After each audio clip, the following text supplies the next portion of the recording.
بخاری مسلم دونوں میں حدیث ہے کہ اللہ تعالیٰ نے ہر نبی کو ایک مقبول دعا دی تھی جو اس نے اسی دنیا میں کر لی، اور میں نے وہ اپنی جو دعا ہے وہ اپنی امت کے لیے سنبھال کے رکھی ہے۔ میری دعا سے میرے ہر امتی کو نفع پہنچے گا سوائے جس نے اللہ تعالیٰ کے ساتھ کسی قسم کا شرک کیا ہوا۔ اور مشکات میں کتاب الدعا چیپٹر میں پہلی حدیث ہی یہی ہے بخاری مسلم کی، مشرک کی شفاعت نہیں ہوگی۔ باقی یہ بات بالکل ٹھیک ہے، صحیح مسلم میں حدیث ہے، عبداللہ ابن مسعود کہتے ہیں کہ نبی علیہ السلام کو شب معراج 3 چیزیں اللہ تعالیٰ نے دی ہیں اسپیشل۔ نمبر 1 5 نمازیں، نمبر 2 سورۃ البقرہ کی آخری 2 آیات آمن الرسول بما انزل الیہ من ربہ والمؤمنون، یہ جبرائیل علیہ السلام کے ذریعے نازل نہیں ہوئی سر، یہ ڈائریکٹ نازل ہوئی ہیں شب معراج۔ بڑی عظمت والی آیات ہے، بخاری مسلم میں موجود ہے، جو رات کے وقت یہ 2 آیات پڑھ لے ہر چیز سے اسے کفایت کر دیں گی، اور جو کچھ اس میں مانگا گیا سب کچھ اللہ دے دے گا اسے۔ اس لیے ہم نے اپنے بلو کارڈ پہ بھی اس کا حوالہ ڈالا ہوا ہے، ٹھیک ہو گیا۔ اور تیسری چیز اس میں یہ تھی، ابن مسعود کہتے ہیں مسلم شریف کی حدیث میں کہ جو میرا امتی شرک نہیں کرے گا نا اس کی مغفرت ہو جائے گی الٹیمیٹ، یعنی عذاب بھگت کے۔ وہ تو بخاری مسلم میں حدیث ہے نا، حدیث شفاعت، مسئلہ 88B میرا حدیث شفاعت کے اوپر ہے کہ آپ علیہ السلام جائیں گے دوزخ کی طرف، اللہ سے پہلے دعا کریں گے، سجدے میں حمد کریں گے، پھر اللہ کہے گا اپنا سر مبارک اٹھائیے، پھر کچھ تعداد مقرر کی جائے گی، فلاں فلاں کو نکالیں گے، بار بار جائیں گے، حتیٰ کہ جب آخری دفعہ جائیں گے تو پھر داروغہ جہنم کہے گا اب آپ کا کوئی امتی دوزخ میں نہیں ہے سوائے اس کے کہ جسے قرآن نے روک لیا، وہ نہیں جنت میں آپ لے کے جا سکتے۔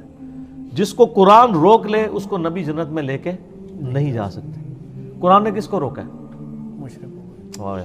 ان اللہ لا یغفر ان یشرک بہ، اللہ اس گناہ کو معاف نہیں کرے گا کہ کسی نے دنیا میں شرک کیا، وَيَغْفِرُ مَا دُونَ ذَلِكَ لِمَن يَشَاءُ، اس کے علاوہ ہر گناہ معاف کر دے گا۔ اور وہ جو دوسری آیت ہے إِنَّهُ مَن يُشْرِكْ بِاللَّهِ فَقَدْ حَرَّمَ اللَّهُ عَلَيْهِ الْجَنَّةَ وَمَأْوَاهُ النَّارُ وَمَا لِلظَّالِمِينَ مِنْ أَنصَارٍ، بے شک جو کوئی اللہ کے ساتھ شرک کرے گا اللہ نے اس پہ جنت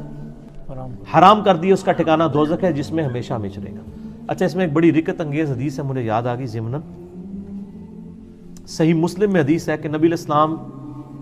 ایک دفعہ غم کے عالم میں بیٹھے ہوئے تھے، آپ نے سورہ ابراہیم کی آیات تلاوت کی، جن آیات میں آتا ہے نا کہ ابراہیم علیہ السلام کہتے ہیں کہ اے اللہ جو بندے ایمان لیں میری اتباع کریں وہ میرے ہیں، یعنی انہوں نے اپنی پیروی نہ کرنے والوں سے اعلان برات کر دیا۔ پھر نبی علیہ السلام نے وہ آیت تلاوت کی سورۃ المائدہ کی جس میں حضرت عیسیٰ علیہ السلام قیامت دن کہیں گے اے اللہ یہ تیرے بندے ہیں جنہوں نے شرک کیا، میرے ان سے کوئی تعلق نہیں، اب تیری مرضی ان کو تو جہنم میں ڈال یا معاف کر۔ تو نبی علیہ السلام نے کہا یا اللہ ابراہیم نے بھی جان چھڑا لی اپنے امتیوں سے، عیسیٰ نے بھی چھڑا لی، لیکن میں کہتا ہوں میری امت میری امت میری امت، رونا شروع کر دیا۔ اتنے میں حضرت جبرائیل علیہ السلام آ گئے اور کہا کہ اللہ تعالیٰ آپ کو سلام کہتا ہے، اور اللہ تعالیٰ فرما رہا ہے کہ اے نبی جو آپ کو غم ہے نا آپ کے دل میں وہ ہمیں خوب پتہ ہے، ہم آپ کو آپ کی امت کے معاملے میں رسوا نہیں کریں گے۔ یعنی یہ نبی علیہ السلام کو اللہ تعالیٰ نے مقام شفاعت دے دی ہے۔ بخاری مسلم میں حدیث ہے نا کہ 5 ایسی خصوصیات ہیں جو مجھ سے پہلے کسی نبی کو نہیں دی گئی ہیں، ان میں سے ایک ہے کہ اللہ نے میرے لیے شفاعت حلال کر دی ہے،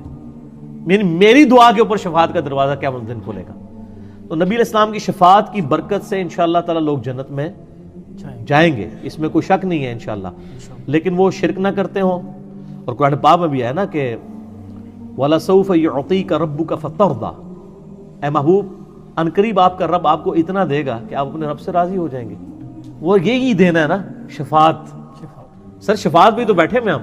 بالکل ٹھیک ہے نا جی، اللہ کی رحمت شفاعت دونوں چیزیں۔ بخاری مسلم میں حدیث ہے کوئی بھی شخص اللہ کی رحمت کے بغیر جنت میں نہیں جائے گا۔ ایک صحابی نے جرأت کر کے پوچھا یا رسول اللہ آپ بھی؟ میں بھی، جب تک میرے رب کی رحمت مجھے ڈھانپ نہ لے میں بھی جنت میں نہیں جا سکتا۔